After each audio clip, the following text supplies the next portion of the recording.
James William Fulbright was a longtime senator, U.S. Senator serving Arkansas from 1944 until 1974, 30 years. Before that, he was a representative, a U.S. representative from the Northwest Arkansas area. Before that, he was president of the University of Arkansas, the youngest university president in the United States at the time, from 1939 to 1941. Before that, he worked for the Department of Justice. Before that, he was a Rhodes Scholar. Before that, he was a distinguished graduate and alum of the University of Arkansas, star football player, president of the student body, writer. He's an amazing guy. He's also a native of Fayetteville. As a U.S. Senator, he was a very distinguished guy, did lots of really important stuff, some stuff that has lasting implications. He was a leader in international affairs. He was the longest serving chair of the Foreign Relations Committee for the U.S. Senate, which particularly during the Cold War, but always is one of the most powerful positions in the United States and thus in the world. You can control a lot of budgets, but you're also a key in negotiations and development of diplomatic policy. So he had that role. He was also a fierce advocate for the state and for the people of Arkansas. So as a representative, he was a dynamic political figure. As a U.S. Senator, he was a leading figure nationally. But what he's best known for probably is the Fulbright program. That's something he hopefully will be known for forever. It's, if not it is one of the most impactful international exchange programs in the history of the world. Senator Fulbright gave his papers to the University of Arkansas Libraries in 1972.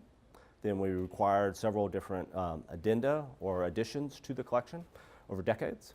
And so we have a selection of those pooled. It's a very large collection. And then we have associated archives that go along with it. So if we were to look at everything related to Senator Fulbright and the Fulbright programs, we'd be here for weeks and weeks and months.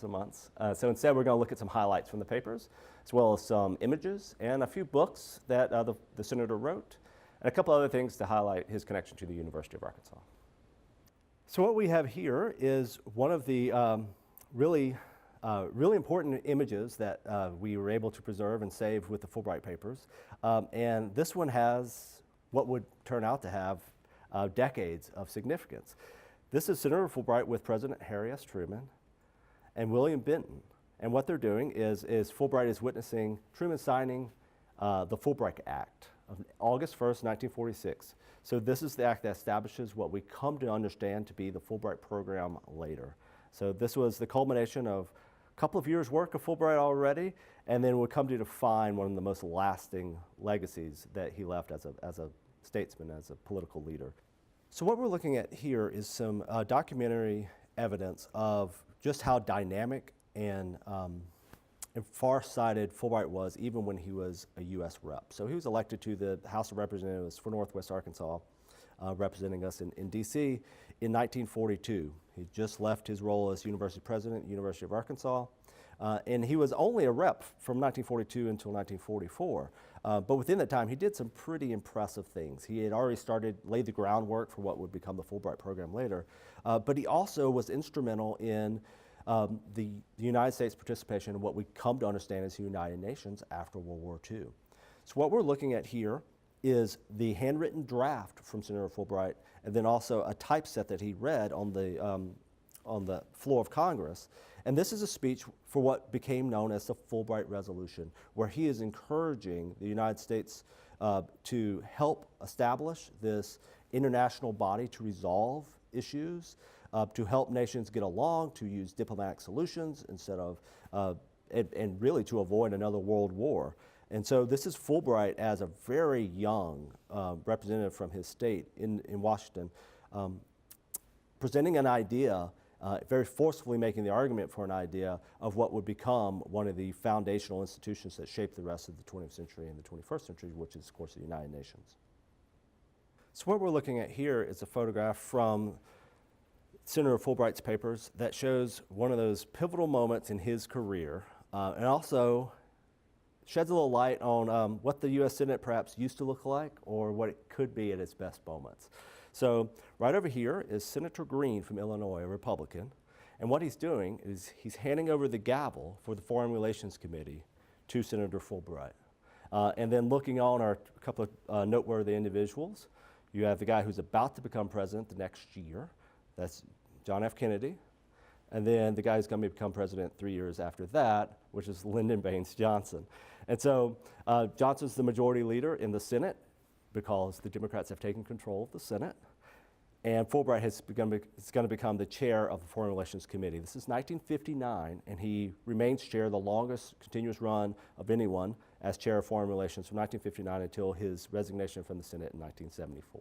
So what we're looking at here is a scrapbook that Senator Fulbright saved. And again, it's while he was chair of the Foreign Relations Committee for the U.S. Senate. And this scrapbook is from 1963. It's a very significant scrapbook in that it's the documentation and the official copy given to the senator of the signing of the Nuclear Test Ban Treaty.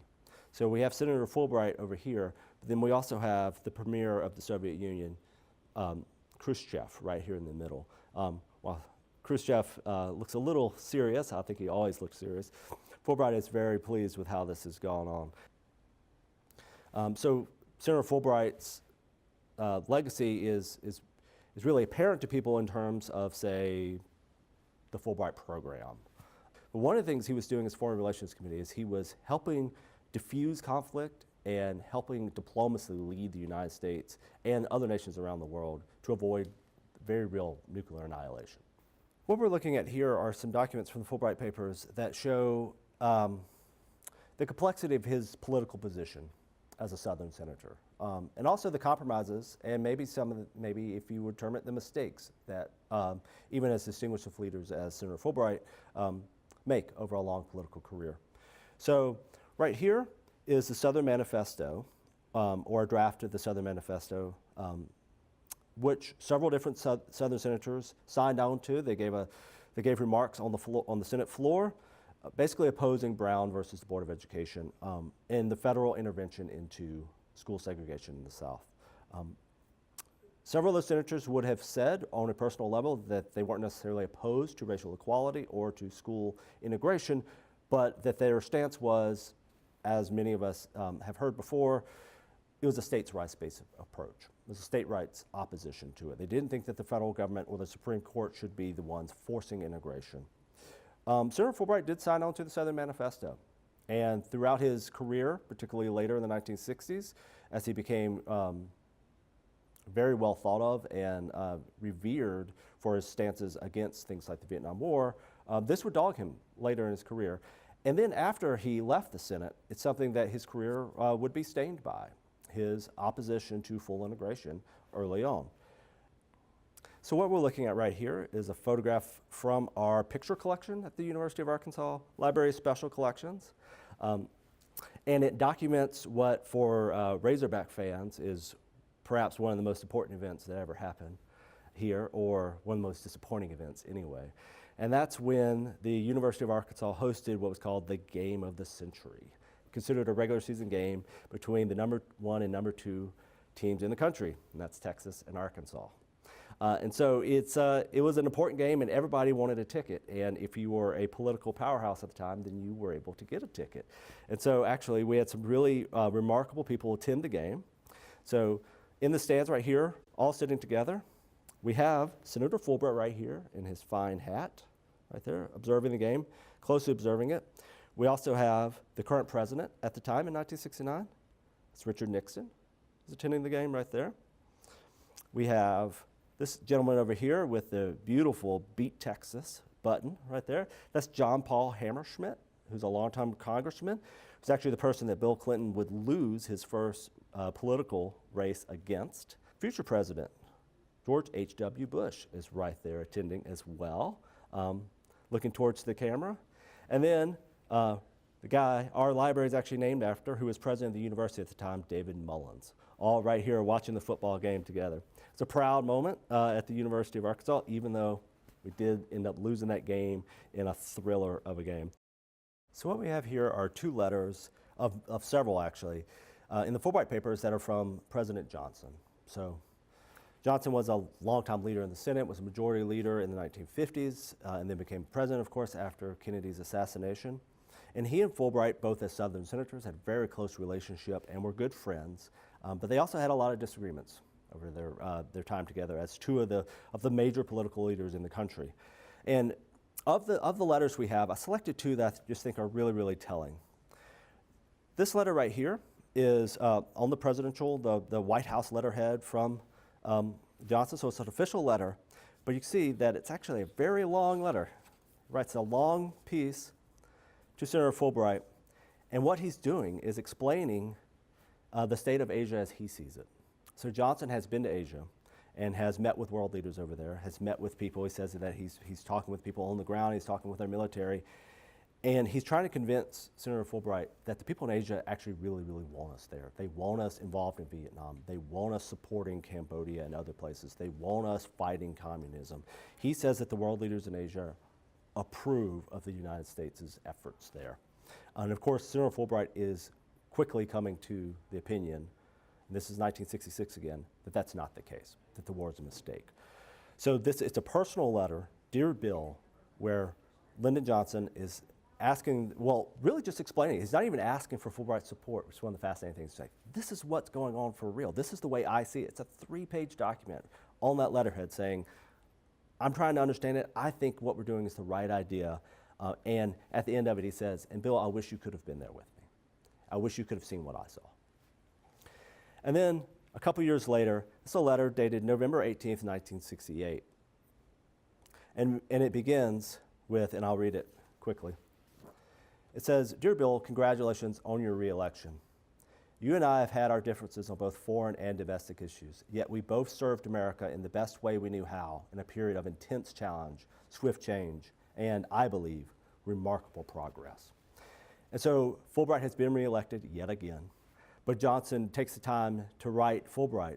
And Fulbright had opposed Johnson on many key initiatives at this point, but say, you know, I know that we disagreed on so many things, but we were both really doing the best we could for the country. So what we're looking at here are 2 photographs, really of many, of Senator Fulbright with the other famous Bill politician from Arkansas, Bill Clinton. Bill Clinton and Bill Fulbright had a very close and very friendly and very warm mentor-mentee relationship for decades. So these are 2 photographs from Fulbright's papers that show Fulbright at the very end of his career, really almost at the end of his life, after Bill Clinton has become ascendant as the most powerful politician in Arkansas. The city of Fayetteville is dedicating a monument to him on the town square. And so the governor at the time, Bill Clinton, is there just sharing one of those warm moments on the dais with his mentor, Bill Fulbright. And then right here is just a couple years later. Of course, Bill Clinton has since become president in 1992, and this photograph is from 1993, and Clinton has the honor of presenting the Presidential Medal of Freedom to his idol and mentor, Bill Fulbright. Fulbright's record provides some insight in what can nations do to really invest in the future. And he was somebody that really saw a long way. He saw a long way beyond just Fayetteville, Arkansas. International conflict, the conflict between nations, cultural misunderstandings, these things are as old as human history, right? They will always happen. And nations like the United States and other nations around the world don't want war, we don't want conflict, we want to grow into the future. Fulbright's one of those people who shows you how you learn about the world and then how you use your talent and your gifts. For him, it was scholarly research, writing, and political acumen. How do you use your talents to shape the world?